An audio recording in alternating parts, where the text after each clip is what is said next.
Josué, capítulo 3, nós vamos ler do verso 1 até o verso 5 e vamos conversar com os irmãos hoje a respeito do seguinte tema: santificação, condição para ver as maravilhas de Deus.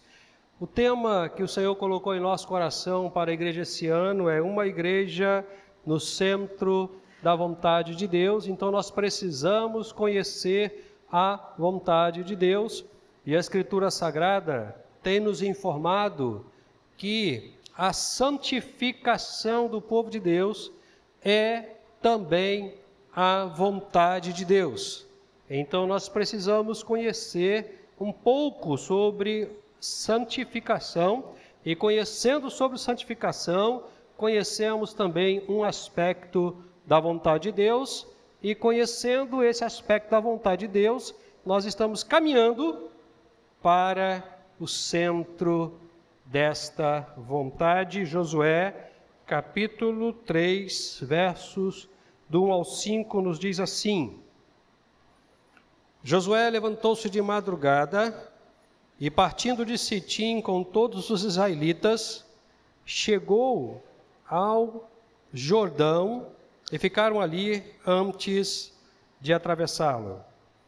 E sucedeu ao fim de 3 dias que os oficiais passaram pelo meio do acampamento e ordenaram ao povo: quando virdes a arca da aliança do Senhor, vosso Deus, sendo levada pelos sacerdotes levitas, partireis do vosso lugar e a seguireis. Contudo, conservai entre vós e ela uma distância de 2.000 côvados, aproximadamente 900 metros, e não vos aproximeis dela. Assim sabereis o caminho pelo qual haveis de ir, porque por esse caminho nunca passastes. E Josué disse ao povo: santificai-vos, porque amanhã o Senhor fará maravilhas no meio de vós. Oremos. Deus, a palavra foi lida e nós estamos diante do Senhor para ouvir do Senhor aquilo que o Senhor tem para falar aos nossos corações. Em nome de Jesus, pedimos que o Senhor tenha piedade, que o Senhor nos ajude e que o Senhor fale através de nós. Amém, Senhor, e amém. Santificação, condição para ver as maravilhas de Deus. Deixe-me primeiro situá-lo com relação ao texto, já que temos diante de nós um texto histórico, e nós pegamos já uma parte do andamento do processo histórico. Quando Josué dá algumas orientações aos líderes, e os líderes passam entre o povo, repetindo as orientações de Josué, mas há um momento em que eles dizem o seguinte, né? Preste atenção. O que está para acontecer vai exigir de vocês uma condição. Então, vocês precisam se santificar. Essa é a condição.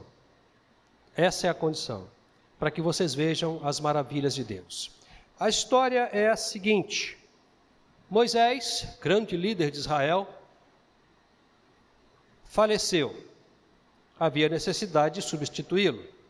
Josué foi escolhido para substituir Moisés na liderança do povo que havia saído do Egito, estava caminhando pelo deserto em direção à terra prometida, a Canaã. Josué não tinha tanta experiência de liderança quanto Moisés, mas Deus chama Josué e diz o seguinte: Josué, assim como eu fui com Moisés, meu servo, eu vou ser com você. Você não deve ter medo, você não deve se espantar. O que você precisa fazer é observar a minha lei, guardá-la e praticá-la, para que você seja bem-sucedido. Josué recebe a palavra do Senhor e dá encaminhamento ao processo de condução do povo até a terra prometida. há um momento em que eles ficam perto de uma grande cidade, com uma grande muralha chamada Jericó. Muralha essa que é derrubada e cantada também, em alguns cânticos da Igreja de Cristo Jesus. Josué envia 2 espias, 2 homens, para conhecer a terra e particularmente a cidade de Jericó. E esses homens vão e eles entram na casa de Raabe. Raabe, que era uma meretriz, uma prostituta da cidade. Pois bem, a casa de Raabe ficava em cima do muro. Aí dá para você ter noção do tamanho e da largura do muro. Abrindo um parêntese aqui, irmãos, para vocês verem como Deus, ele quebra protocolos. Raabe não era judia, era uma prostituta e entra na genealogia de Jesus. Entra na genealogia de Jesus. Pois bem, os espias, então, são protegidos por Raabe. Raabe faz uma solicitação para eles e diz: olha só, a gente tem escutado o que o Deus de vocês tem feito a todos os povos, como Ele tem dado vitória a vocês, e nós estamos com medo, porque sabemos que Deus vai entregar a nossa cidade a vocês. Mas eu peço a vocês que poupem a mim e a minha família. E aí aqueles homens então fazem um acordo com ela e diz: olha só, essa corda aqui, da cor vermelha, você deixe na janela, traga toda a sua família para cá. Os espias voltam e falam isso com Josué. Josué, a cidade é boa, mas o povo está com medo. Deus vai nos entregar essa cidade. Diante disso, da informação dos espias, Josué então chama os líderes, dá as orientações de como deveriam proceder o encaminhamento para a conquista da cidade, mas havia uma condição. Havia uma condição. Santificação. Santificação. O verso 5 diz assim: santificai-vos, porque amanhã o Senhor fará maravilhas no meio de vós. Se você prestar atenção no versículo, você vai entender que a santificação precede a manifestação das maravilhas de Deus. O versículo diz amanhã, logo a santificação tinha que ser hoje. Nós poderíamos ler o texto da seguinte forma: santificai-vos hoje, santificai-vos imediatamente, santificai-vos já, porque amanhã o Senhor fará maravilha no meio de vós. As maravilhas de Deus só poderiam ser vistas pelo povo e só podem ser vistas pela igreja depois que o povo de Deus, naquele tempo, e a igreja hoje, se santificar. Se santificar. Pois bem, pastor, então, fala para a gente o que é santificação, porque Deus é absolutamente coerente em suas orientações. Ele não nos orienta a fazermos alguma coisa sem nos deixar entender o que é esta coisa. Não seria justo, não seria correto, não seria lógico se Ele nos orientasse a fazer alguma coisa que nós não tivéssemos sequer a noção do que significa aquilo que Ele nos mandou fazer. Então, o que é a santificação exigida por Deus àquele povo, exigida por Deus à igreja de Cristo Jesus, para que aquele povo e nós tivéssemos ou tenhamos condição de ver as maravilhas de Deus? Eu queria começar a conversar sobre santificação com vocês, a partir do que não é santificação, para que depois a gente entenda o que é santificação. Porque nós, muitas das vezes, nós confundimos as orientações de Deus, trazendo para o nosso contexto para as nossas questões de compreensões particulares, aquilo que de fato pertence exclusivamente a Deus, e achamos que o que fazemos de fato reflete a vontade de Deus. Então a gente precisa no primeiro momento saber o que não é. O que não é santificação. Ainda que aquilo que não seja santificação seja legítimo, procedente, pode acontecer, mas não é santificação. Não é santificação. E eu trago 3 situações que mostram para a gente o que não é santificação em um primeiro momento. Primeiro, santificação não é ativismo na igreja. Não é. Algumas pessoas, até com um bom coração, com uma boa intenção, trabalham na igreja em todos os ministérios, em todos os departamentos, em todas as áreas, fazendo um monte de coisa, porque precisam fazer o que estão fazendo, porque estão entendendo, em um primeiro momento, que estão cumprindo a vontade de Deus. Esse excesso de atividade na igreja, a gente chama de ativismo. E o ativismo é sintomático. Ele é sintomático. Por que é sintomático? Porque ele pode ser o resultado de uma compreensão equivocada do que de fato é a vontade de Deus.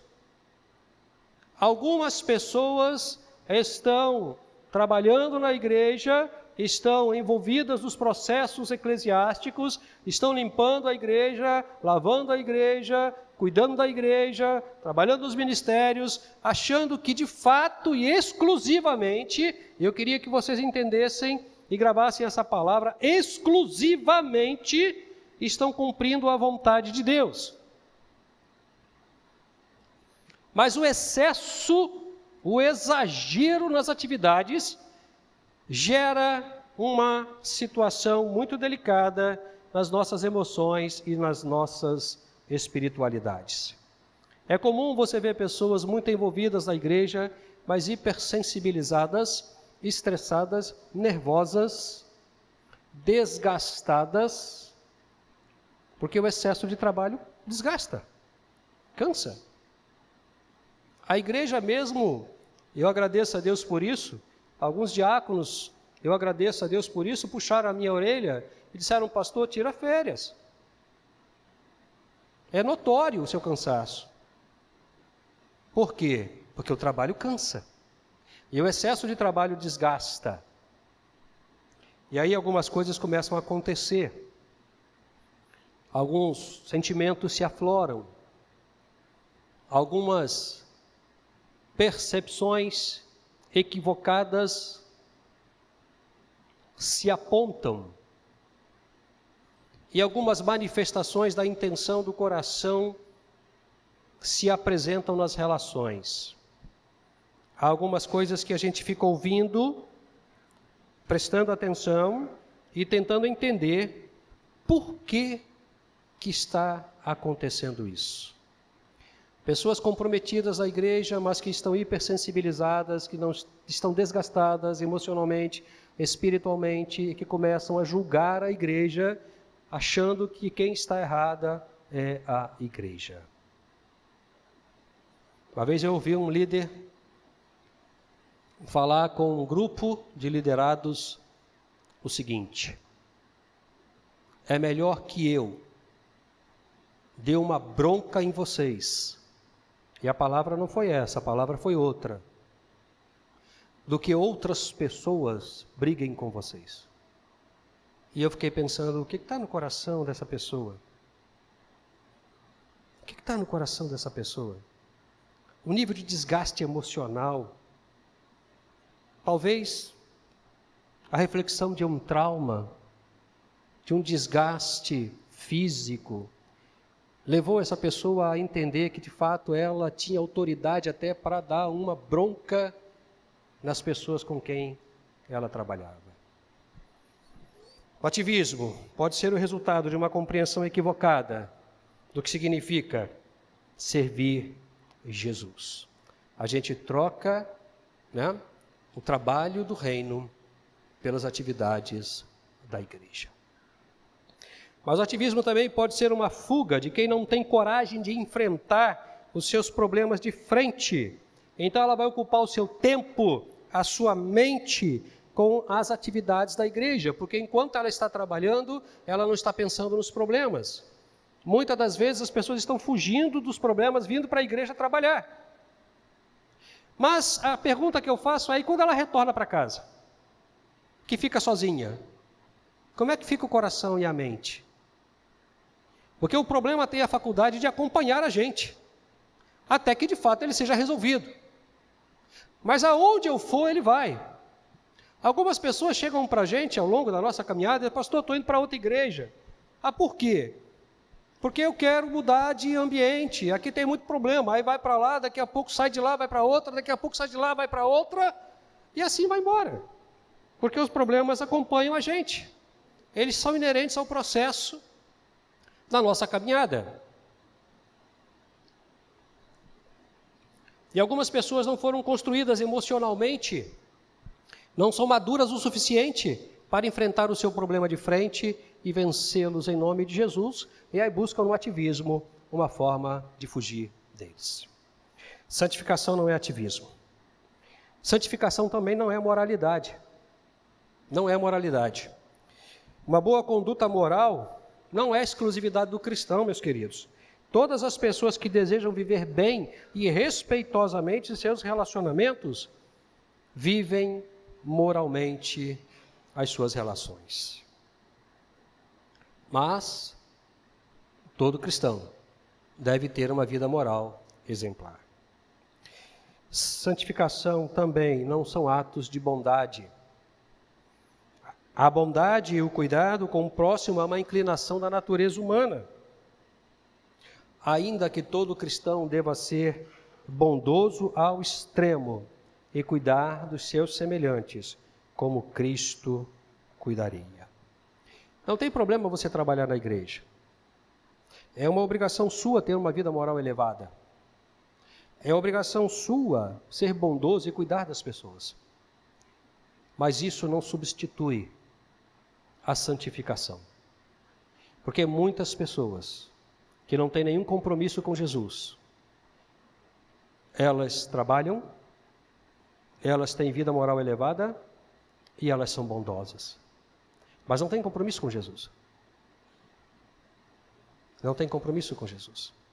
E eu reitero a minha fala, você precisa trabalhar, você precisa ser bondoso e precisa ter uma vida moral elevada, mas não pense que isso substitui o compromisso da santificação.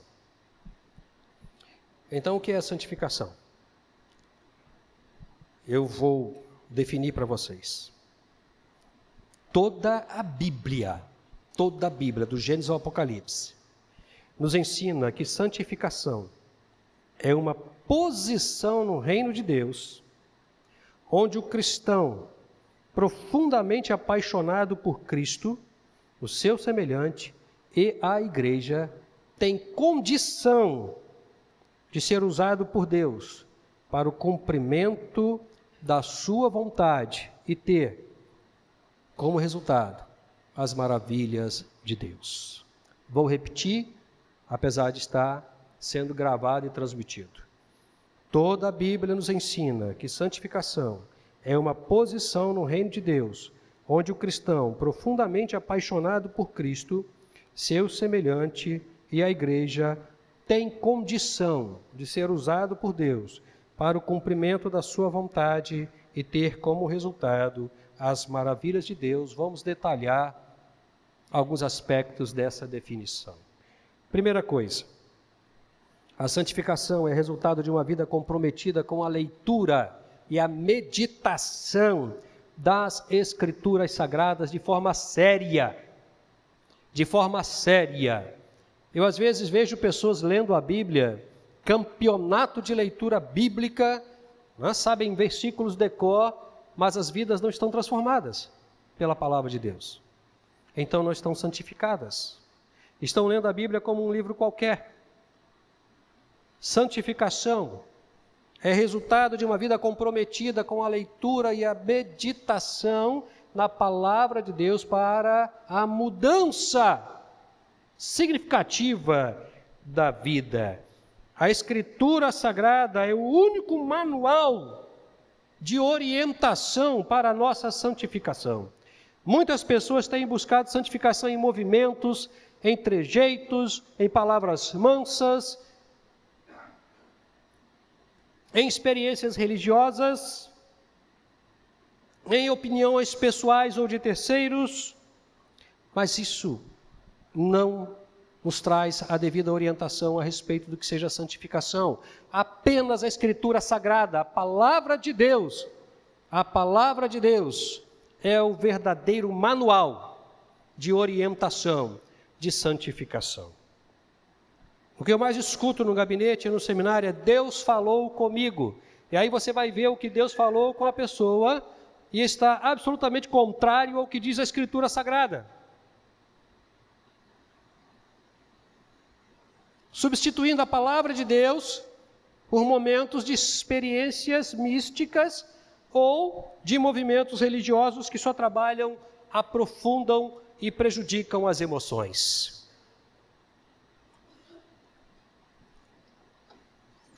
Segunda coisa, a respeito da nossa definição, santificação é uma posição do cristão no reino de Deus. Posição que é definida pelo Rei e Senhor das nossas vidas. É Deus, irmãos, e não nós, quem nos coloca em posição de sermos usados por Ele como e quando Ele quiser nos usar. Não adianta pular na frente de Deus e dizer: eu quero fazer, eu vou fazer, eu entendo que sei dessa forma, que é desta forma, porque não é assim que funciona. Não é assim que funciona. Ele continua sendo o Senhor da igreja e de nossas vidas, e é Ele quem define quando e como cada um de nós vamos fazer a vontade dEle. Porque santificação é uma posição. Uma vez eu perguntei para uma pessoa assim: se Deus chamar você e disser assim: eu quero que você fique sentado no banco 10 anos, apenas orando pela igreja, o que você vai fazer? Ela me disse: eu vou ficar maluca. Eu vou ficar maluco. Por quê? Porque eu não vou fazer nada. Falei: mas vem cá, a obediência está numa prática religiosa que é produto do seu desejo de fazê-la, ou na obediência à vontade de Deus? Não é o que nós queremos fazer, é o que Cristo define para nós fazermos. Terceira coisa, o elemento motivador da santificação é o amor. Meus irmãos, o cristão lida diariamente com todos os tipos de pessoas. Pessoas boas, pessoas ruins, pessoas que querem nos matar, pessoas que querem nos ver bem, todo tipo de pessoa.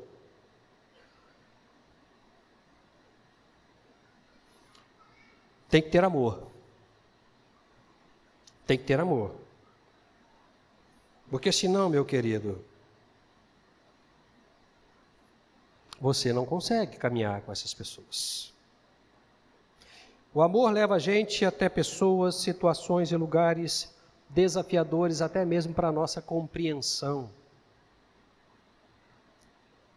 Mas é lá, com essas pessoas, com essas situações, com esses lugares que desafiam a nossa compreensão, que a santificação é justificada. Nenhuma lâmpada brilhará mais eficientemente se tiver no meio de 100 outras lâmpadas. A luz da lâmpada só se justifica nas trevas. A santificação é um processo de amorização, de afetividade a pessoas, ambientes e situações que desafiam até mesmo a nossa compreensão.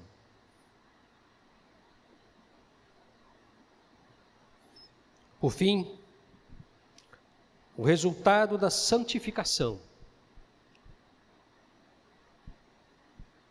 é e sempre será a manifestação das maravilhas de Deus. Mas deixa-me te falar uma coisa sobre isso. As maravilhas de Deus não se manifestam para a nossa realização pessoal, para o nosso bem-estar, para massagear o nosso ego, para confirmar a nossa posição na igreja, para justificar a nossa arrogância e prepotência. As maravilhas de Deus,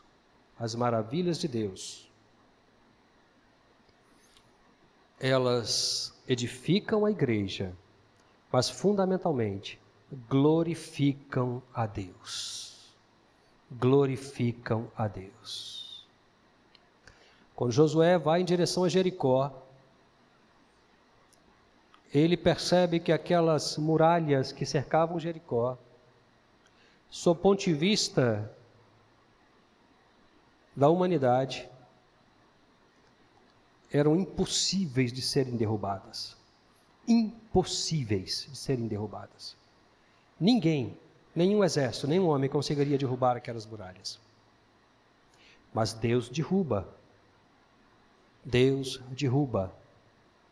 Porque o povo se santificou. E quando o povo se santificou, as maravilhas de Deus foram apresentadas ao povo para a glória de Deus e para a edificação do povo de Deus. Às vezes eu escuto pessoas dizendo assim, eu sou poderoso, Deus me usa, eu oro, etc, etc e tal, Deus fala comigo, manipulam os poderes de Deus de uma forma mágica, mas a vida está totalmente destruída, moralmente, espiritualmente, relacionalmente. Porque acham que as maravilhas de Deus são para o holofote dele, para que ele seja visto como santo e a santa. Não, não. Lembra? Que ele cresça, que eu diminua. Que ele apareça, que eu suma. Eu não vivo mais, ele vive em mim. A vida que agora eu vivo na fé do Filho de Deus. Eu não tenho mais existência, eu não tenho mais vida, eu não tenho mais opinião, eu não tenho mais nada. Tudo que eu tenho é Cristo, e eu vivo Cristo 24 horas por dia. Se você quiser ver as maravilhas de Deus, meu querido, então se santifique. Ame profunda e significativamente a Deus, as pessoas e as igrejas, e a igreja. Coloque-se na posição que Deus estabeleceu para você, espere Deus te usar, não passe à frente de Deus. Coma e beba a Escritura Sagrada, porque é o único manual de orientação para uma vida santa. Aí você vai ver a glória de Deus, porque sem santificação ninguém verá a glória de Deus. Você quer ver a glória de Deus na sua vida, na vida do povo de Deus?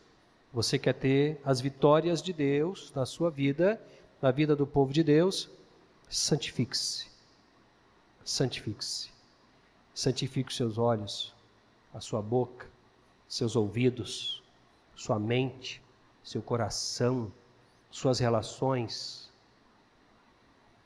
seu pensamento, sua vestimenta.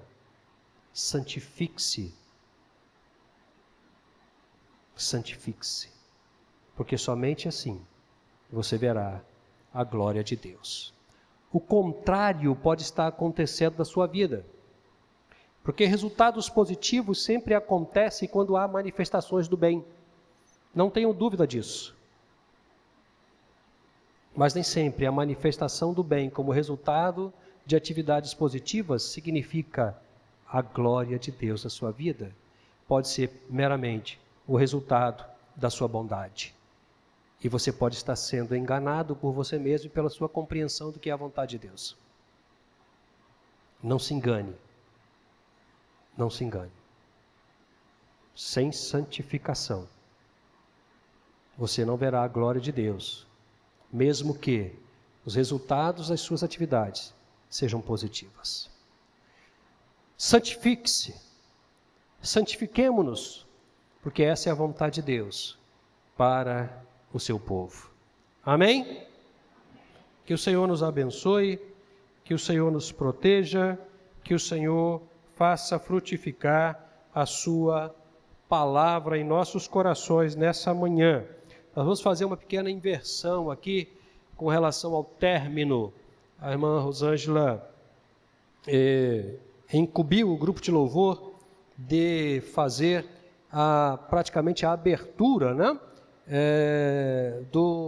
Da Escola Bíblica Dominical. Não sei se depois do grupo de louvor ela vai dar uma palavra, provavelmente sim, no sentido da orientação, mas nós vamos orar agora, encerrar esse tempo, né? O grupo de louvor vai estar vindo para cá e fazendo aquilo que a irmã Rosângela pediu, e teremos logo após a Escola Bíblica Dominical.